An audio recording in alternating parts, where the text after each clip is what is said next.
people are using the economy at the moment as an excuse. But if you look at what's happening out there are people who are making a success of their business and people who are failing in their business. And what's the difference? To me, it's that people who are failing are making some big mistakes in the way that they market their practice. When things start to get tough, practitioners think, gosh, there isn't as much money coming in, I need to stop spending so much. The problem is that most practices don't have a great many costs anyway. So what they're going to be cutting back on is essential stuff. The first thing they'll cut back on typically is on marketing. And they'll cut back on training, and they'll cut back on the things that actually start to affect their clients. And the reality is, you can only cut costs so much. Yeah. However much money you save on costs, you'll never make more money than the clients coming in through the door. So there's this kind of natural ceiling on how much money they're ever going to make, unless they start thinking, instead of thinking about cutting costs, if they start thinking about how do I grow the clients and how do I grow my turnover, how do I get more money from the clients I've already got, how do I get more new people through the door, and how do I sell more things to the people, either the customers that I've already got or the new customers that I get. There are two sides to business. The first side absolutely is I need to help as many people as possible.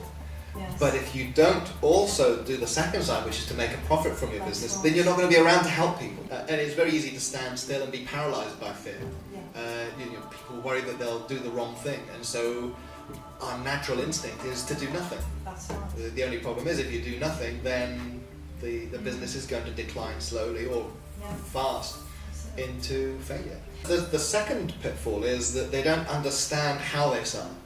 They don't really understand the process by which someone who's interested in what they do becomes into someone who's paying them money for what they do. Yes. They don't understand how many people get through at each stage, because there will be a process. A process which starts off with the person developing an awareness of them, either through seeing an advert or hearing about them or finding them on the web or whatever. And at each stage, each thing that happens, somebody will drop out. So let's say they log onto the website. Well, if 100 people log onto the website, maybe only 10 of them will actually be interested in what you're doing. That's right. And so out of those 10, maybe 5 of those 10 will actually hand that information over. Yeah. Even though 10 of them were interested, there might not be enough there to make them want to hand over. So now you've gone from 100 people, which costs money. Remember, there's always a cost involved in getting people to your website. Yes. So 100 people suddenly become 5. And then of those, well, what do you do then? Yeah. Do they have something to send out? Whatever it is, they'll do some kind of follow-up, and maybe only one of those people will respond to that follow-up. And once you've got a process that's designed, you can start to measure things.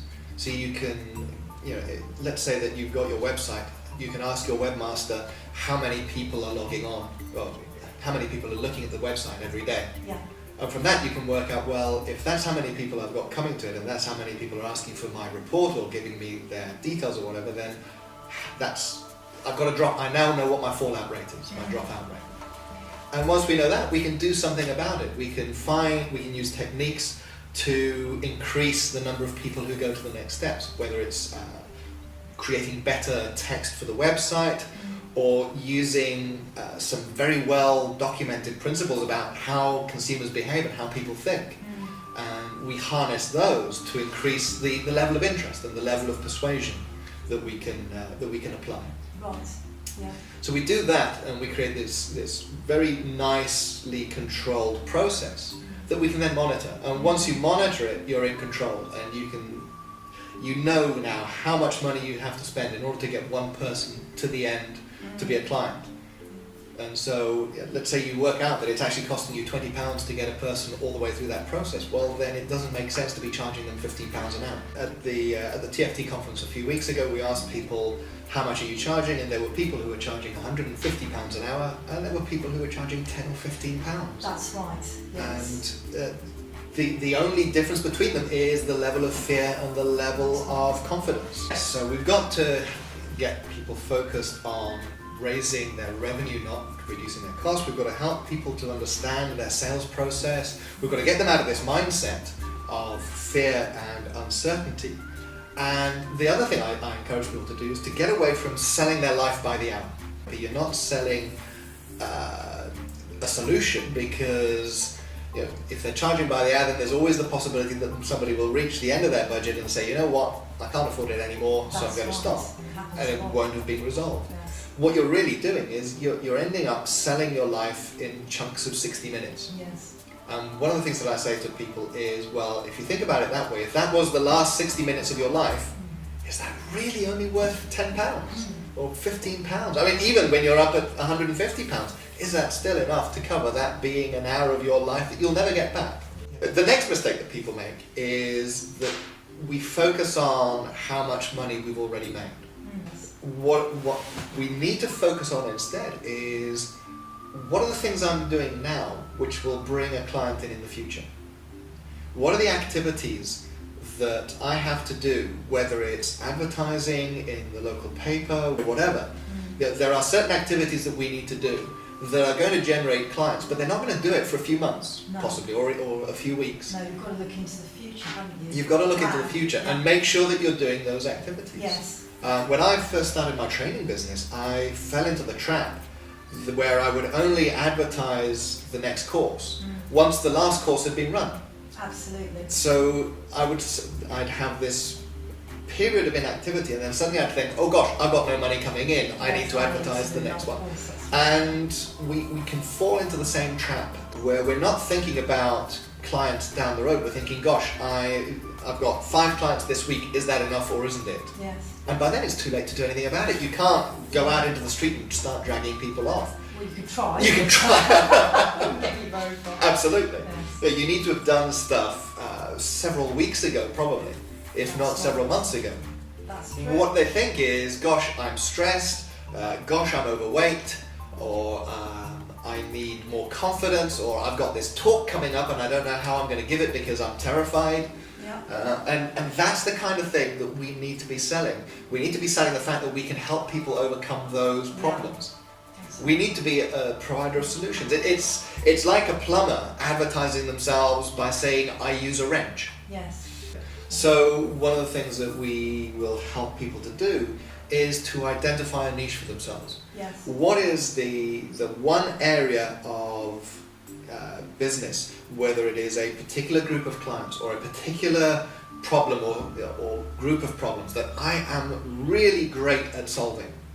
And it doesn't mean I'll never be able to work with other people or I'll never be able to help them with other problems. Absolutely. It just means when I come to advertising, I know who I'm helping, so I know where I can find them. The next problem that I think people make is, so you've got this sales process in place, you have positioned yourself as an expert in a particular niche. So you've got more clients than you've ever had before coming to you. Yes. And the clients ring up and they say, I'd like to book. So you book them in, and what do you do then? The problem is, the moment the client hangs up, they'll start to have doubts. They'll start to have buyer's remorse. Does my problem even have a solution? Am I such a bad case that nobody can help me? And by the time it gets to the time of the appointment, some of those people will have talked themselves out of it. Yes. So what we need to do is to build a relationship from the moment that the person rings us up, all the way up to the point when they walk through our door. What we need to do is to have a process in place where as soon as someone has shown interest in us, we start to communicate with them regularly. Yes. And it might be sending out a series of emails. It might be sending them some free recordings that will help them to understand what is going to be going on, or whatever. Yes. But we need to develop that process as well. So we've got the sales process. Now we have a post-sales process, a service process, if you like.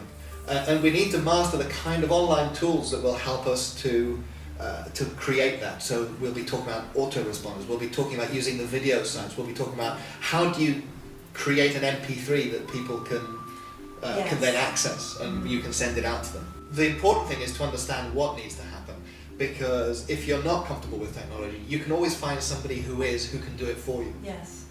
So we'll talk about that as well. Okay, so I'm a complete technophobe. I don't want to have to get involved with autoresponders. Well, you need enough knowledge to be able to go to somebody and say, this is what I want set up. That's right. That's the minimum that you need.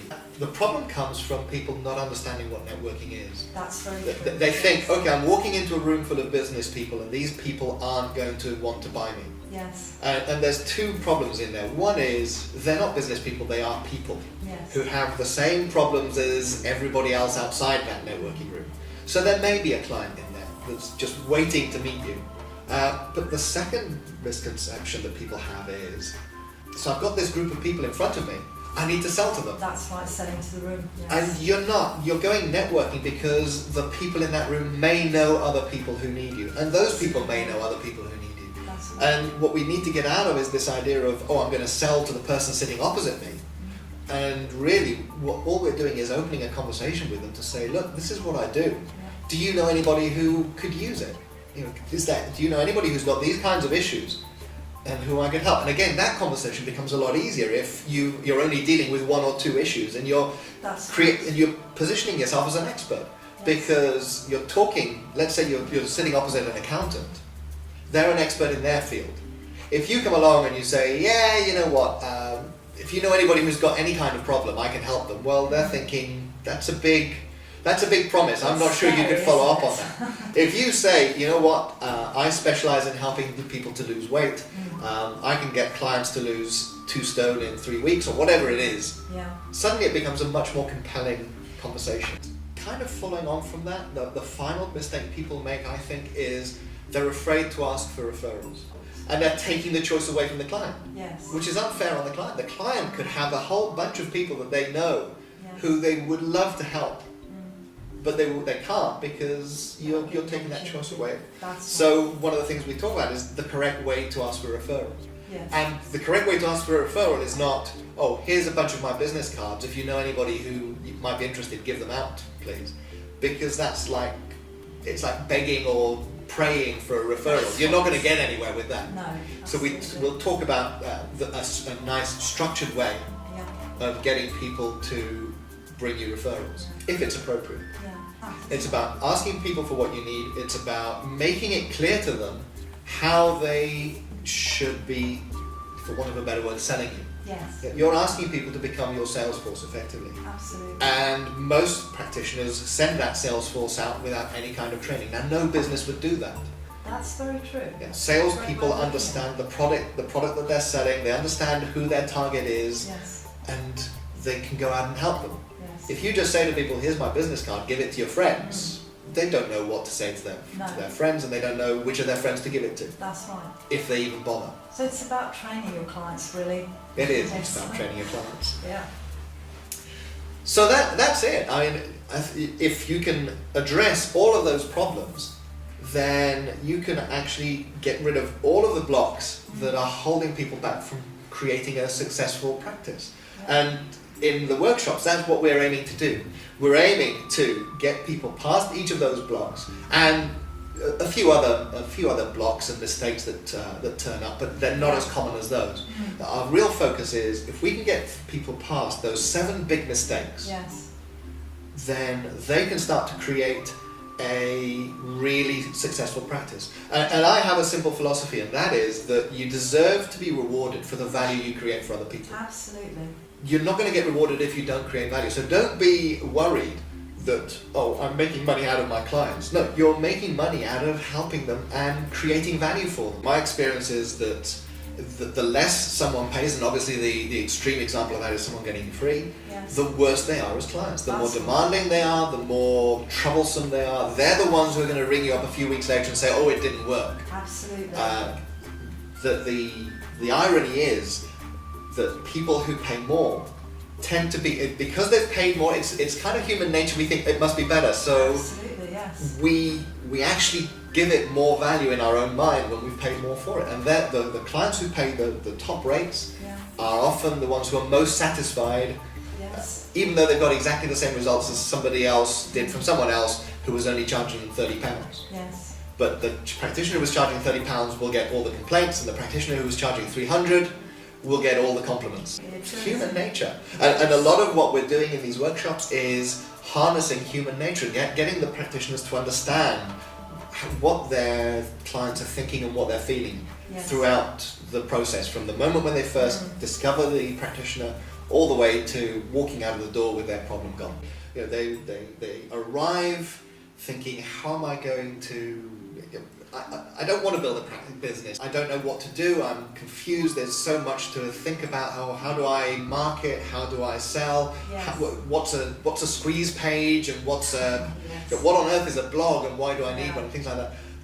They walk out with a very clear plan of exactly what they need to do. Whether that is stuff they're going to do themselves, or whether they're going to get somebody else to do it for them, but they know what needs to be done to grow their practice. Yeah, absolutely. And they come out and actually they're happy that they finally see themselves as a business, Yes. because finally it's something that is going to create a living for them.